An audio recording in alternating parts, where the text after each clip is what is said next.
వందే శంభుం ఉమాపతిం సురగురుం వందే జగత్కారణం వందే పన్నగభూషణం మృగధరం వందే పశూనాం పతిం వందే సూర్య శశాంక బన్హినయనం వందే ముకుంద ప్రియం వందే భక్తజనాశ్రయం చ వరదం వందే శివం శంకరం. ఓం శ్రీ దుర్గామల్లేశ్వరాభ్యాం నమః. అర్జునం వందే జగదేక వీరం. ఓం శ్రీ రాధాకృష్ణాభ్యాం నమః. మనకి శనీశ్వర స్వామి అనగానే మనం భయపడతాం. చాలామందికి శని అర్ధాష్టమ అష్టమ ఏలినాటి శని సమయాలలో మాత్రమే మిమ్మల్ని ఇబ్బంది పెడతాడేమో, మిగతా సమయాల్లో ఇబ్బంది పెట్టడేమో అనుకుంటారు. కాదు, అసలు అర్ధాష్టమం అష్టమం ఏలినాటి శనిలో ఇబ్బంది పెట్టడాలు కాదు, అవి ట్రైనింగ్ ఇస్తున్నాడు మీకు. ఇప్పుడు మేము మా బంధువులు వచ్చారండి అని కోళ్ళను కోసేసి మేకలను కోసేసి గారెలు వేసేసి భోజనాలు పెడతారు. ఒక జీవిని చంపేస్తున్నాం అనేటటువంటి ఆలోచన మనం మానేస్తాం. వచ్చినటువంటి చుట్టాలకి మనకు పాపం వస్తుంది, మనం ఈ కోళ్ళని మేకలను కోయడం వల్ల అనేటటువంటి స్పృహ లేకుండా తెగిచ్చేసి బంధువులందరికీ కూడా వాళ్ళని సంతోష పెట్టడం కోసం మీరు కోళ్ళని మేకలు విందు భోజనాలు మంచి మందు కిందు పెడతారు. కానీ మీకు ఏ ఏలినాటి శని ప్రభావం వలన, అర్ధాష్టమ శని ప్రభావం వలన, లేకపోతే అష్టమ శని ప్రభావం వలన పెరాలసిస్ వచ్చినా, లేకపోతే పోలీస్ స్టేషన్లో పడినా, కోర్టు కేసుల్లో వచ్చినా ఈ బంధువులు రారు అని చెప్పడమే ఈ ఏలినాటి శని సమయాల్లో ఈ శనీశ్వరుడు మీకు నేర్పించే గుణపాఠం. మీ స్నేహితులతో మీరందరూ కూడా కాలేజీలకు డొమ్మాలు కొట్టి పిల్లల సినిమాలకి, అలాగే చదువుకోండిరా బాబు అని పంపిస్తే గర్ల్ ఫ్రెండ్స్తో తిరగడాలు, ఎక్కడ పడితే అక్కడికి గుళ్ళు గోపురాలు, ఈ మధ్యన కొత్త బ్యాచ్లు తయారైనవి, ఇట్లా రకరకాలుగా వెళ్ళేటటువంటి వీళ్ళందరికీ కూడా ఈ స్నేహితులు నీకు అక్కడకు రారు అని చెప్పడమే శనీశ్వరుడి యొక్క డ్యూటీ ఈ సమయాల్లో. మరి మిగతా టైంలో ఏమండి మాకు అర్ధాష్టమం లేదు, అష్టమం లేదు, ఏలినాటి శని లేదు, మిగతా టైంలో శని ఇబ్బంది పెట్టడా అంటే ప్రతిసారి ఇబ్బంది పెడతాడు. అలాగే ఆ ఇబ్బందిలో ఒక క్రమశిక్షణ నేర్పిస్తాడు. మీరు ఎందుకంటే శనీశ్వరుని అంటారు? మీరు అసలు మీరు చేసుకున్న కర్మకి ఫలితం ఇస్తాడంతే. అంటే మీరు పూర్వజన్మలో జన్మ పరంపరలో 84 లక్షల జన్మలు ఎత్తొచ్చారు.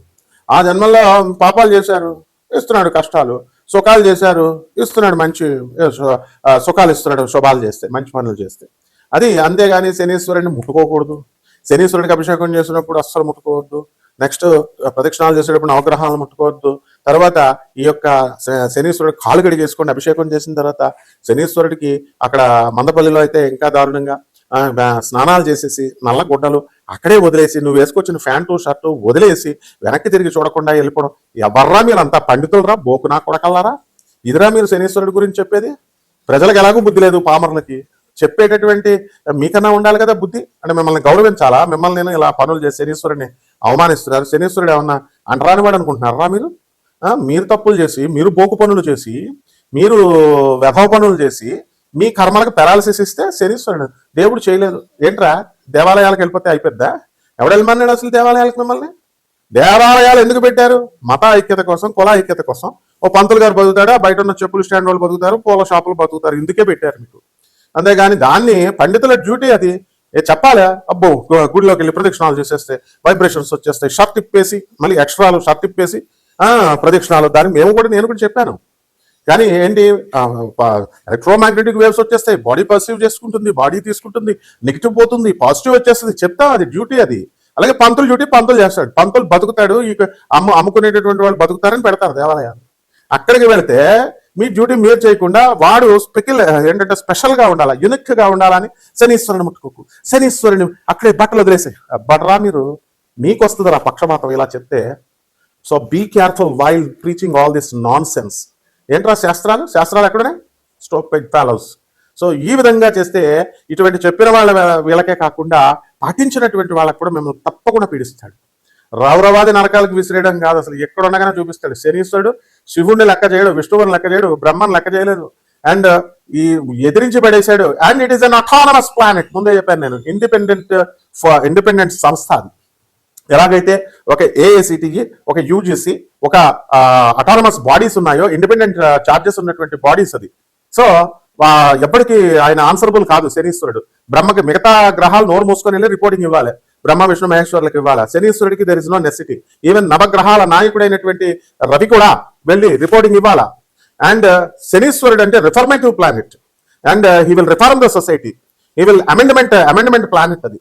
బ్రహ్మ విష్ణు మహేశ్వరులు కూడా వాళ్ళు పాత లాస్ రాసి ఇది అని అన్నప్పుడు నీకు దాన్ని అమెండ్ చేస్తాడు ఆయన. బలి చక్రవర్తి ప్రైడ్ దానాలు చేశాడు, ప్రైడ్ అహంకారం వచ్చింది.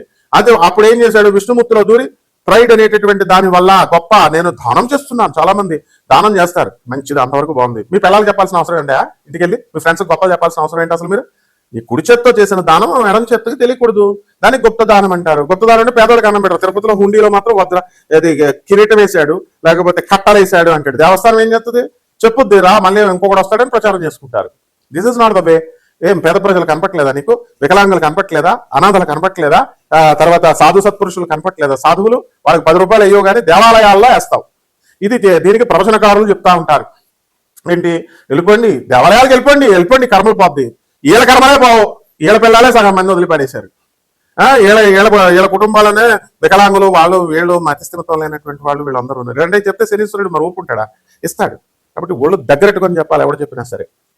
మీరు నాన్ సెన్స్ అంతా చెప్తూ ప్రజల సొసైటీని మీరు నాశనం చేస్తుంటే అటువంటి వ్యవహారాలందరినీ కూడా రిఫర్మేషన్ చేసుకొస్తూ ఉంటాడు. రిఫర్మేటివ్ ప్లానెట్ అంటారు దీన్ని. కాబట్టి శనీశ్వరుడు ఎవరికి భయపడ్డు. అండ్ కొన్ని సంవత్సరాల పాటు విష్ణువుతో యుద్ధం చేస్తే ఏం చేస్తాడండి విష్ణువు, ఆల్టర్నేటివ్ గా ఆఖరికి ఆయన కాలు విరగొడతాడు. శివుడు అంశ అండి. తులారాశి, ఈ తులారాశి వారికి అందరికీ కూడా మనకి ఈ శనిగ్రహ ప్రభావము, మహాలక్ష్మి అనుగ్రహము, దత్తాత్రేయ స్వామి వారి యొక్క అనుగ్రహం వలన మనకి ఈ యొక్క సంవత్సరం 2026 సంవత్సరం అంతా కూడా అద్భుతంగా ఉండబోతోంది. మొట్టమొదటిగా మీకు ఎన్నో సంవత్సరాలుగా ఒక చోట ఉద్యోగం చేస్తున్నారు, మీకు వయసు ఎక్కువైపోయిందని ప్రైవేట్ జాబుల్లో నుంచి మిమ్మల్ని తొలగించడం అనేటటువంటివి జరుగుతాయి. అలాగే ప్రభుత్వ ఉద్యోగాలలో ఉన్నటువంటి వాళ్ళకు కూడా కాస్త వర్క్ లోడ్ పెరగడము, కాస్త పని అంతా కూడా అశాంతిగా ఉండడము, కొలీగ్స్ నాన్ కోఆపరేషన్, ఇలాంటివన్నీ కూడా ఉంటాయి. అయితే మీకు ఈ యొక్క గురుగ్రహ ప్రభావము మే 14వ తారీఖు 2026 సంవత్సరం వరకు బ్రహ్మాండంగా ఉండడం అనేటటువంటివి జరుగుతాయి. పాతగా మీ దగ్గర అప్పులు తీసుకున్నటువంటి వాళ్ళందరూ కూడా అప్పులు ఇచ్చేయడానికి అవకాశాలు అధికంగా కనబడుతున్నాయి. అలాగే ఈ రాశి వారి అందరూ కూడా మీకు కొత్త బిల్డింగ్లు కట్టడానికి అవకాశాలు ఉన్నాయన్నమాట. అండ్ ఈ ఆదాయాల దగ్గరకు వచ్చేసరికి కొత్త ఉద్యోగాల్లో మీరు చేరాలి. కొత్త చేరాలంటే పాత మానేయాలంటే ధైర్యం కావాలి. ఏమో వ్యాపారం ఏమైపోతుందో, జీతాలు రాకపోతే సంసారం ఏమైపోతుందని భయంతో మీరు ఉండడం అనేటటువంటి జరుగుతాయి. అయితే అనుకోకుండా మీరు ఎలాగో మానలేరు కూడా గ్రహమే పీకిచ్చేస్తుంది జాబ్. కాబట్టి ఈ జాబులు పోయినాయి అని బాధపడవలసినటువంటి అవసరం లేదు. అవన్నీ కూడా మీ మంచిగా జరిగినాయి. మీ కొత్త కంపెనీల్లో మీరు ఉద్యోగంలో చేరడానికి అధికంగా అవకాశాలు ఉన్నాయన్నమాట. కాబట్టి ఈ రకంగా ఈ యొక్క తులారాశి వారు లాయర్లు, చార్టెడ్ అకౌంటెంట్లు, కాస్ట్ అకౌంటెంట్స్, ఇటువంటి వాళ్ళు ఎవరైతే ఉన్నారో అటువంటి వాళ్ళందరూ కూడా మీకు ప్రమోషన్స్ రావడానికి, అధికంగా ఆదాయం రావడానికి అవకాశాలు ఉన్నాయి. ఆనరబుల్ జడ్జెస్, పోలీస్ ఆఫీసర్స్ కి, income tax, commercial tax department లో మీ అందరికీ కూడా అధిక ఆదాయము, ఆ తర్వాత ప్రమోషన్స్ రావడానికి అవకాశాలు ఉన్నాయి. మీరు కోరుకున్న చోట్లకి ట్రాన్స్ఫర్స్ రావడానికి కూడా అవకాశాలు ఉన్నాయి. లేకపోతే అనేక రకాలైనటువంటి లాభాలు ఉన్నాయి, ఇబ్బందులు కూడా, ఆరోగ్య సమస్యలు ఉన్నాయి. షుగర్ కొత్తగా అటాక్ అవ్వడానికి అవకాశాలు ఉన్నాయి. అయితే ముందు లివర్కి సంబంధించినటువంటి మాత్రలు, టాబ్లెట్స్లు కూడా వేసుకోవాల్సినటువంటి అవసరం ఉంది. పరిహారాల దగ్గరికి వచ్చేసరికి ఈ తులారాశి వారికి ఆ లాంగిటివిటీ ఆఫ్ లైఫ్ అనేటటువంటిది బాగా పెరుగుతుంది. అయితే రాహు ప్రభావం వలన మానసిక అశాంతి అనేటటువంటిది ఉంటుంది. కాబట్టి రాహు జపం చేయండి, రాహు స్తోత్రాలు చదవండి. రాహు కిలోంపావు మినుములను ఆవుపేట రంగు ఉన్నటువంటి వస్తువుల నుంచి పేద బ్రాహ్మణులకి శనివారం నాడు ఉదయం 8 గంటలకి దానం చేసుకోండి.